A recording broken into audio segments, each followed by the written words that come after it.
요한계시록의 진짜 본론의 시작이죠. 6장부터 16장까지의 내용입니다. 7인 시리즈, 7나팔, 7대접, 재앙, 심판이 있습니다. 이것을 좀 알고 가면 좋은데 그것이 대단하게 일정한 구조가 있습니다. 이 세 가지 심판 시리즈는요, 어떤 시간적인 순서가 아닙니다. 인재앙 다음에 세상에 또 나팔재앙이 있고 나팔재앙 다음에 대접재앙이 있다, 이렇게 보시면 안 됩니다.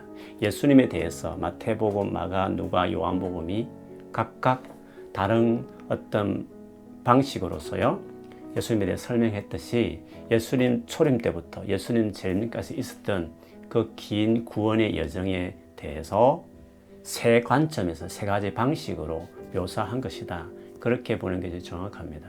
왜냐하면 인재앙만 해도요, 6째 인을 뗐을 때 예수님 재림하는 내용입니다. 그럼 그 다음에 뭐 재앙이 더 있을 수 없죠. 재림하셨으니까.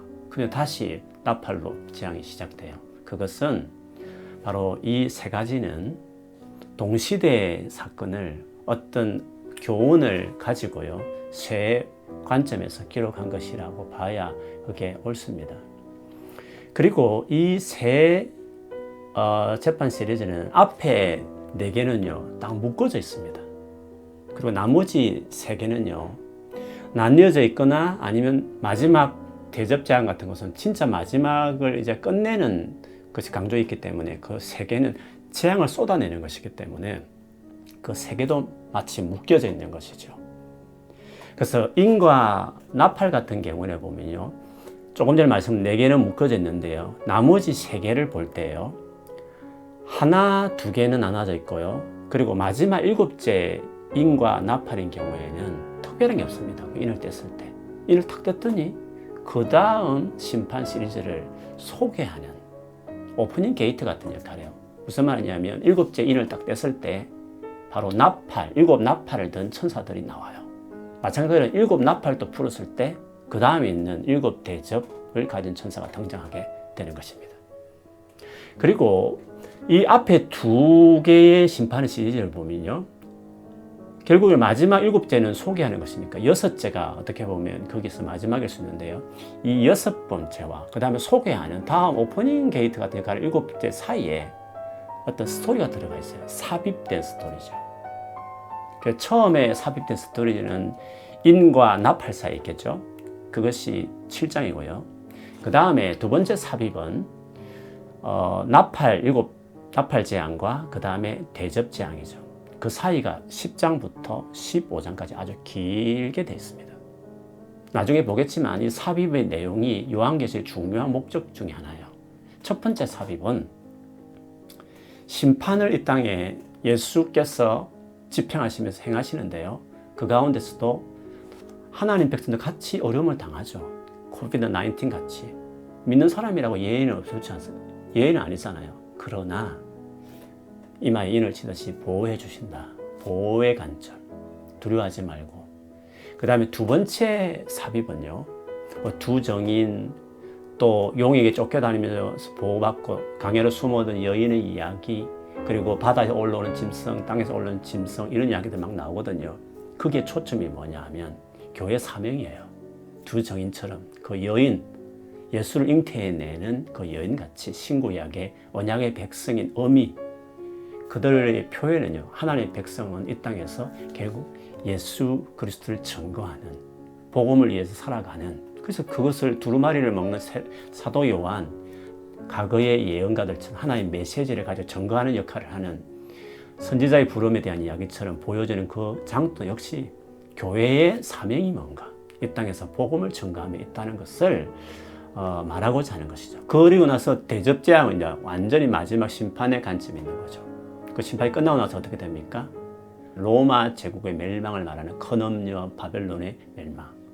그 다음에 새 예루살렘이 임하고요, 혼인잔치가 이루어지고, 그 다음에 요한계시록이 끝나죠. 그렇게 보면 요한계시록은 사실은 우리가 생각하듯이 어떤 후선 심판에 대한 내용으로만 생각할 수 있지만 그 심판이 누구를 위한 심판이냐?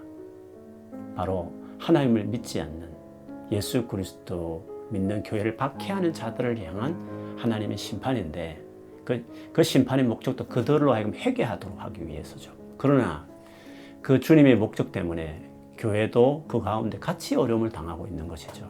그런 점에서 그들을 보호받고 있다는 것도 설명해야 되고, 그리고 그 주의 마음을 안다면 비록 박해 가운데서 있지만 복음을 전하는 정인으로서의 사명을 끝까지 감당해 달라고 하는 도전이 그 삽입구에 각각 있고, 그러나 마침내 끝까지 믿기를 거부하고 계속 교회를 괴롭혔던 바벨론 제국 같은 그 로마는 망할 것이다. 그리고 혼인잔치와 함께 새하늘 새 땅에 임하여서 예수께서 오셔서 우리를 완전 다시는 그 완전한 영광스러운 나라가 올 것이다. 이것을 보여준 요한계시록입니다. 그래서 요한계시록은 사실은 믿음으로 제대로 살아가는 자들을 향한 위로며 끝까지 순교까지 나아간다 할지라도 예수를 위해 살고 증거하는 삶을 살아라고 하는 도전이 주는 책이어서 저 개인적으로는 구약의 욥기같이 고난받는 하나님 백성을 위해서 위로와 소망을 주기 위한 책이었어요. 그래서 저는 요한계시록을 딱 생각하면 여러분 어떤 이미지를 가졌으면 좋겠냐 하면 위로와 소망, 그리고 내가 믿고 있는 믿음을 정말 끝까지 지킬 뿐만 아니라 마지막까지 이 예수를 세상에 전거하며 살아가야 되겠다. 다시 오셔서 우리를 완전히 위로하시고 소망 주실 그 예수 그리스도를 기대하면서 말아요. 그래서 요한계시록을 읽고 듣고 지키는 자는 복이 있다고 하는 겁니다. 요한계시록을 생뚱맞게 마치 예수님 재림 직전에 일어날 어떤 감추어진 새로운 정보를 말하는 것처럼 우리 기독교 안에서도 그쪽으로 치우쳐 하시는 분도 계시고요.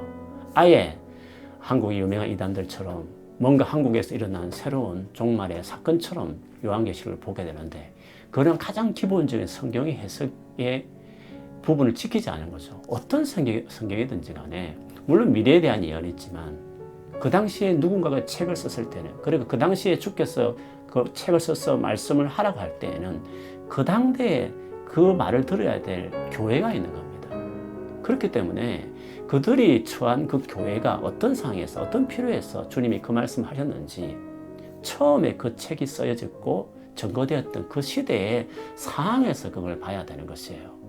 그런 점에서 요한계시록 1차적으로 해석을 하려면 바로 소아시아 7교회 2장 3장에 나오는 그 소아시아 7교회가 어떤 정황에 처해 있는지를 2장 3장을 통해서 본 다음에 이런 상황을 향한 교회를 위해서 주께서 결국에는 4장부터 쭉 마지막까지 그 교회를 위해서 뭐라고 말씀하시고자 했나.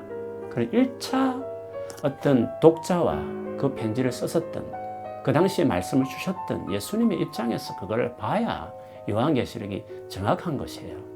666도 그래서 그 당시에 그 편지를 받았던 그들에게서 666은 뭐였으며 그게 나오는 짐승은 어떤 의미였는가, 그 관점을 봐야 요한계시록을 제대로 해석하는 거예요. 그 다음에 오늘날 우리를 살아가는 21세기 우리에게는 이것이 어떤 의미가 있는가라고 볼 수 있는 거죠.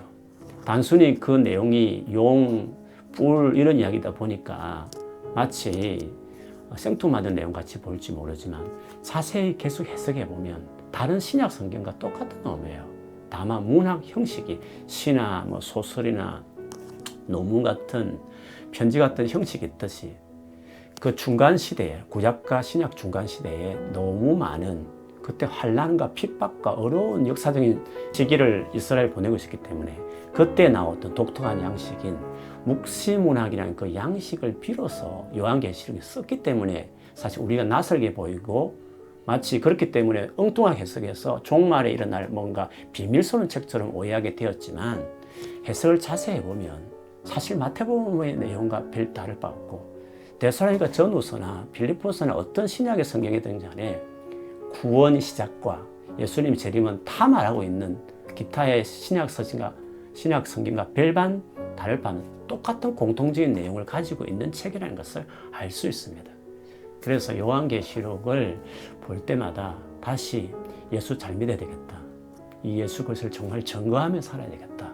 그런 자들에게 예수께서 오셔서 반드시 우리를 영광스럽게 하실 것이라는 신약의 많은 가르침, 그 내용이 다시 확인하게 되고 묵시문학 같은 판타지 소설에서 말하는 그런 여러 가지 어떤 천상의 상황 이미지로 설명했기 때문에 어쩌면 똑같은 교훈이지만 더 임팩트 있게 다가올 수 있다는 점에서 요한계시록의 독특함이 있기는 해요. 그래서 요한계시록을 이런 관점을 보시면 다시 보이게 될 거예요. 그래서 한번 다시 사랑하는 책이 되었으면 좋겠고 계속적으로 우리 같이 요한계시록을 좀 알아가는 시간이 되었으면 좋겠습니다. 감사합니다.